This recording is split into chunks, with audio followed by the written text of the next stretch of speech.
Right now, new immigrant families around New Zealand are getting so excited because Immigration New Zealand are about to announce a boost to the parent visa category. I mean, it's going to make life easier for migrants. And if we look at it from an economic lens, it's probably going to make migrants be able to contribute more to the New Zealand economy because... In this week's show, we're going to jump in with Charlotte from NZ Shores, and she's going to tell us all that she knows about this new visa that's going to bring families together in New Zealand.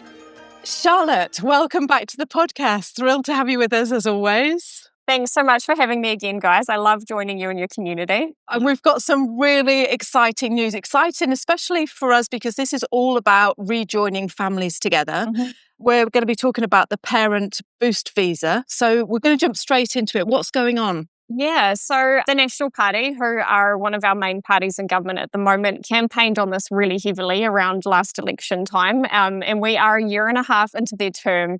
And we have finally just had confirmation that this is actually coming. So they announced it as part of their immigration initiatives. The Parent Boost Visa is a really great option, and it's going to be incredibly popular.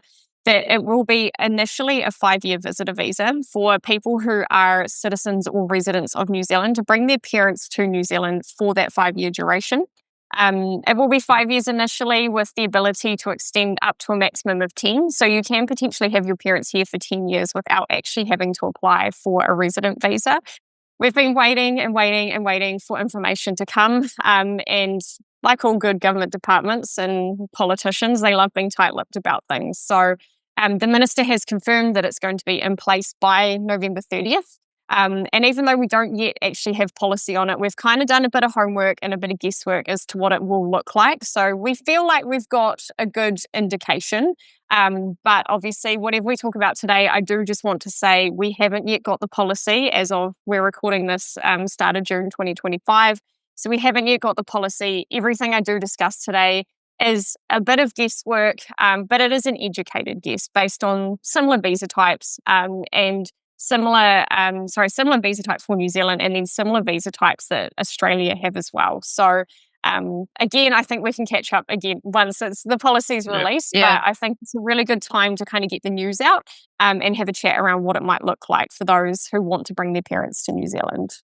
So there's already a parent visa out there, isn't there? So let's start off with what is the difference between this one and the other one? Yeah, so we have done a video on this. So if anyone wants to go look that up, you can find that on Liz and Brian's channels. So we have got current parent options. They are really hard to get. So in the residency space, we have a ballot system under the parent category. They only select 500 people out of that ballot a year. So there'll be thousands of people in that queue trying to get residency under that process. So that's really hard. Our other parent category is what we call the parent retirement category, and it is investment based. So it is you have to have $1 million New Zealand dollars in investment funds, plus another 500,000 to prove you can support yourself, plus a guaranteed annual income of 60K a year. So that in itself is quite hard to meet because not everyone can meet that financial threshold. And then we kind of only have visitor visas outside of that, which can allow you to kind of stay in the country for a maximum of 18 months, but that 18 months has to be generally spread across a 3-year period. So we haven't got anything that kind of keeps parents here for a longer term without getting residence. So this is, like I say, plugging the gap. You're probably going to hear me say that a dozen times today, but it is plugging that gap between those shorter term visitor visas and those residency visas, which are really hard to obtain. Right. Mm-hmm. So it now means that, first of all, so they only allow 500 applicants for the parent visa. Wow, that's not many, is it? That's not many. No, and I don't know what the official number is, but there will be thousands of people in that queue. So it's very hard to get. And this is so important because we've talked about this before, but the biggest thing, well, for 99% of people coming over, the biggest thing when they're moving to New Zealand is they want to know that their parents can come over, or that's what we always hear. Is the grandparents and the parents. So how has it made it easier? What is it extended the time they can stay there before they have to apply for residency? Yes, you don't necessarily have to apply for residence, but it will give people initially a 5-year visitor visa. So you can't work, You can't claim any government pensions. You likely, and I say likely, won't have access to healthcare in New Zealand. So there is the probability that you'll either have to pay a healthcare levy to the government or you'll have to hold private insurance.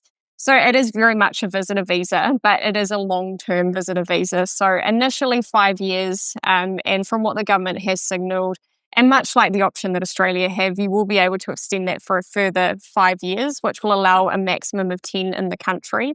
Whether you have to be in New Zealand or outside New Zealand to apply for that visa, we don't know. Australia dictates that you have to be outside New Zealand when you, outside Australia when you apply.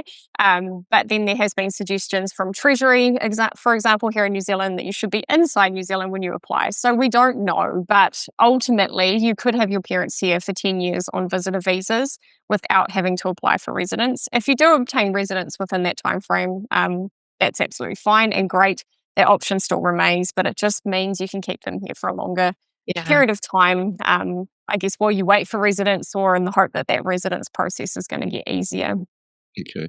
So you need to be a resident to get your parents over here, at least a permanent resident, or a citizen. So how do you go about it, or who does it? Is it both? Who applies, you mean? Yeah, who applies, yeah. Yeah, so I think it will be similar to a lot of other visas we have, where the New Zealand citizen, resident or child will be a sponsor. So you will have to be able to demonstrate that you actually live in the country. The version we have in Australia dictates you have to earn median wage.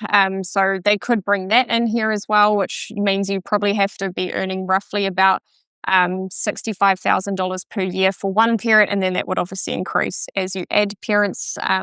Whether or not you and a partner can sponsor a total of 4, we're not sure. So these are all the little nitty-gritty bits that we're not quite aware of just yet. But the New Zealand resident or citizen child will sponsor the parents. I guess you can submit on, your parents' behalf, but the application will be made, effectively your parents are the applicants. So they will be the person who, we deem what we call principal and secondary applicants in the application. So you can do it on their behalf. It's just you have to put all of their information into the forms and documents. So I've got a couple of questions. So is there like an age limit for the parents? Do they have to be like under a certain age, or? Not that we're aware of at this stage. So much like the parent category, there is no age threshold that you have to meet. So I think any age thresholds will be attached to children. So generally, as a sponsoring child, you'd have to be 18 years or older to sponsor your parents. But from what we can gather, and like I said, based on similar visas offshore, there is no lower or upper limit in terms of age for a parent. Okay, and the other question I had was, and I know we've talked about, again, like we have talked about this in depth, the parent visa, so you can go back and listen to that. I'll link to it below. But they have to have money. Do they have to prove? I know that the children have to have like the median wage and stuff. But do the parents have to bring in? Do they have to bring in a chunk of money as well?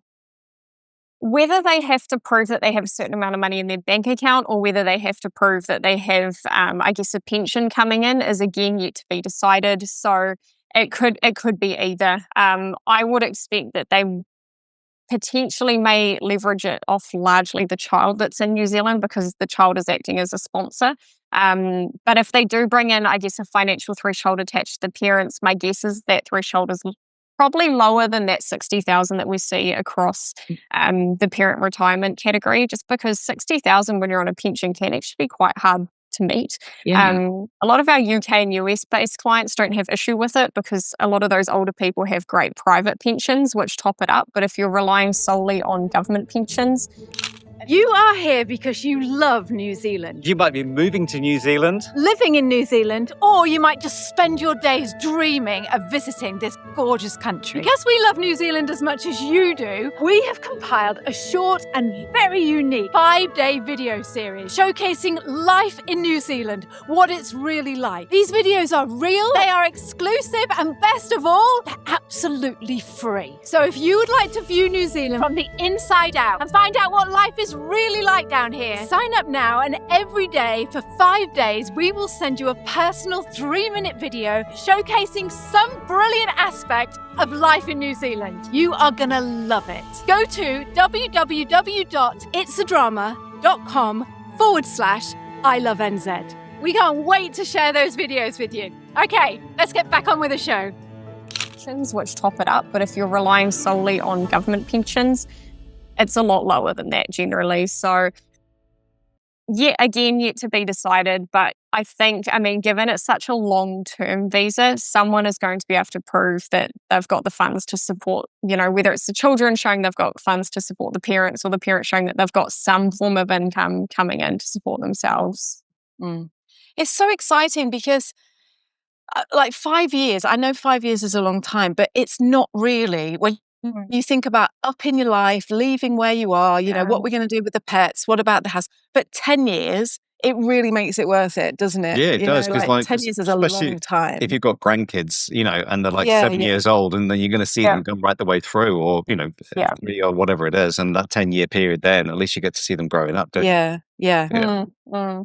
And I guess it brings support, right? So, most families with young kids rely on grandparents to help with babysitting or during school holidays. So it means that it's actually, it's going to make life easier for migrants. And if we look at it from an economic lens, it's probably going to make migrants be able to contribute more to the New Zealand economy because they're going to have that family support to actually help raise their children, rather than perhaps people only deciding to work part-time or not work at all, or, kids end up in daycare full-time. So it's definitely going to, it's going to bring a lot of value, I think, not just to migrants, but to New Zealand as a whole. Yeah. And just also a lot of value to the happiness of the country. That's what New Zealand is all about, is family and keeping family together, and like work-life balance. Yeah. So I think we preach about that, don't we, down here? Like, everyone wants work-life balance, but it's pretty hard to achieve if you're here doing it by yourself, really. Yeah. And they won't be able to claim any benefits. So, what about that? What about the health thing? Again, I know we've talked about it on the other one, but let's just cover that again. What about if they've got health issues? Dad. So they will, and this is a bit of an interesting one. So the government have, and I have tried emailing the immigration minister to try and get more information, but she was also very tight-lipped. So that is one thing that they are having to work through with policy is, one, the visa could be quite expensive. Like if we look at the Australian option, for example, it is about 11,000 Australian dollars to apply for, but part of that does include a insurance levy. So that could be the same here, where part of your fee to the New Zealand government when you're applying for the visa actually kind of pays for almost like a private insurance, which then gives you access to the public healthcare system, if that makes sense. Sounds a bit funny. Or if we do look at, for example, the temporary retirement visa, which isn't actually a parent visa, but it does require a person to hold private insurance, that could be an option as well. So if we look at that as an option, then you have to be able to prove that that insurance will cover you for up to $500,000 per year. And there are options, can be quite hard to get just because obviously with age and pre-existing conditions, but it will be one or the other. So the government will want some reassurance that these people, because they are older, and as we get older, we all end up with health concerns, right? That they're not going to be a demand on the healthcare system. So that is one thing, that you will still have to provide a medical to immigration because it is granted for more than 12 months. So you are still going to have to meet health and character requirements, I guess, just to make sure that we don't have parents turning up and then immediately going into, aged care services, because New Zealand is kind and we're never going to turn around and say to someone, no, we're not going to help you. But so they will want some parameters in place to make sure that that's not going to happen. That's good to know. Yeah. So have you had, this is just me being nosy, but have you had a real big serious interest in this since you, because I know you wrote about it on the Slack group. What Yes. was it like? Yeah. Yeah, we have. So we've had about half a dozen signups already since we did post that. There are people who are keen but are very much wanting to wait till the announcement comes from government, and that is absolutely fine. I get it, because there are There are still a lot of ifs, buts, and maybes, but we are guiding people through, like I said, based on educated assumptions of visas which are of similar length in New Zealand, plus, alternatives offshore as to what those documents will look like. So yeah, we've had some sign-ups and we have had a lot of interest. We've posted it on our website as well, which is now showing in the top page of Google. So we're obviously getting quite a few hits. So that does show that people are Googling it and are looking for that information. I'm in a bunch of Facebook groups too, not only your community, but I just kind of keep an eye on what's happening out there. And there's a lot of people posting who are basically saying we really need this because our parents can't get residence under any other category, and this is the next best option. And sorry, Brian. Although, so this is just a good thing to clarify, is like you've had sign-ups, so that means you can get all the information together. So as soon as they do press the button, as in Immigration New Zealand, everyone's ready to go, bump, there they are. So you're first in the queue sort of thing.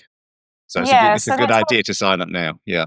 If people are willing to work with us on the basis that we don't know everything at the moment, yes, we are definitely taking sign-ups. Our goal for people is that we kind of have you 80 to 90% ready so that when policy does come, hopefully there's only a couple gaps we have to plug. Look, if immigration do basically regurgitate what Australia has, we shouldn't have any gaps to plug. We should have hopefully covered it all. But we do really want people to be ready for their own sake and not just ours, because it's going to be popular, which means there's going to be a lot of people submitting applications. So the sooner you can be ready to hit go, the earlier you're going to be in that queue and the faster that visa will process. Immigration processing times slow down when there's a large number of applications. So we could quite easily see this being something that goes from a few weeks to process to several months just because there's such big demand. And just to be clear, they can't, if I'm living over in the UK now thinking, I tell you what, I'd like to move to New Zealand. Actually, Mum and Dad, you could move with us. You have to already be in New Zealand as a resident to apply to bring your parents over, don't you? Yeah, correct. Yeah. And also, before, I'm not going to let you get away with this, you've just had some fantastic news about your company. Tell us the university that you were talking about. Tell us, because you're going right up there now. We're in with the best, right? We're in with the absolute best. Yeah, we've had a very, very busy period here at New Zealand Shores. So we've had 3 really big initiatives kind of kick off all at once. So things have been a little bit crazy. So if you have emailed me there last week, I am sorry. I'm taking time to get back to you. But we have officially partnered with the University of Waikato here in Hamilton to be their preferred immigration consultancy. So that's been really exciting. And then we've also partnered with a public health organisation that work with about 50 odd GP clinics throughout the North Island, be their preferred immigration consultancy as well. And we've also partnered with a really, really cool job search website called Zeal. So I will do a little plug on Zeal while we're here. Zeal is looking to take over the other major platforms for searching for jobs. And one thing that is really cool that I think a lot of migrants are going to benefit from, and I'll get Liz and Brian to drop the link down below to their website, is companies can actually list if they're open to hiring migrants. So you can actually go through their filtering process and they have a little option that says visa sponsorship. So you can click on that and it will actually bring up companies that are happy to go through that visa process. Oh, brilliant. So that is something that Seek and Trade Me don't do. So I was playing with it yesterday actually, and there's a lot of jobs on there. It's been set up by the Mowbray family who own Zuru. So if you've got kids, you've probably heard of Zuru Toys. So they've got that big powerhouse behind them, which means they've got lots of great business connections and they've managed to get a lot of big New Zealand companies listing roles on there. So it's really exciting. And we're really excited for our clients too, because it's just going to take away that uncertainty of, oh, look, I'm applying for a job, but I don't know if this employer is open to hiring me. So yeah, it's been a big couple of weeks for us. Well done you. Yeah, you absolutely deserve everything that you get. Quite right that you're top immigration advisors up there in New Zealand. You know, we've always said this about you. Just don't ever forget us because we had you first, really, Charlotte. Yeah. Oh, you did. And don't worry. We love you too. So, but just on Zeal as well, they're a fantastic company because I remember our kids would do concerts with them and things like that. So it's great for young children, and not children, but you know, they're brilliant. I know who you're talking about. That's NZAhead. It's This a is different the seal. Full. Yeah, so it is slightly Cool. different. Yeah, same, sounds the same, but slightly different. It does. Yeah. Yeah, I must admit, I thought it was you were sealed, talking yeah. about the same thing. I was like, wow, they've really They've really branched out. expanded. No, slightly right. different. ZEIL. So before we let you go, is there anything we haven't covered that you need to say that people need to know about? I don't think so. The main thing is we know it's coming. So government have confirmed it's coming. The minister has confirmed it will be live by the 30th of November 2025. So we are really only a few months away. It will be popular. So if that is something you are interested in just even having a conversation about, please do reach out. Like I said, we can't advise on all of the policy because we don't have it yet. But if people are happy to bear with us, we can get you mostly ready while we, wait for it to come. And then we're hoping to jump on it as quickly as possible. So approach it with an open mind is probably the only thing I would say. But we expect it to be a lot easier to get than that parent category visa. And we expect it to be open to a larger number of applicants as well. So it is a really, really exciting thing. And it's probably going to be one of the biggest new visa categories that we've seen since the 2021 resident visa that we had in 2021. So it's really exciting times for migrants. Do you know, whenever you say, oh, it's coming, they said it's coming, I always, in my mind, I know this is a bit weird, but I always imagine this little train coming down this track, like with carriages on it, and each carriage has got a different visa, and it's like, oh, it'll be here in a minute, and we're standing on the station waiting. You're at the platform. Exactly. That carriage is here. I know, it'll be here soon. Charlotte, thank you so much. For those who haven't listened to any of our videos before, I want them to know that you are part of our private NZAhead community. You have got your own channel on Slack over there. We've partnered with you for a few years now, and we can't say enough about you.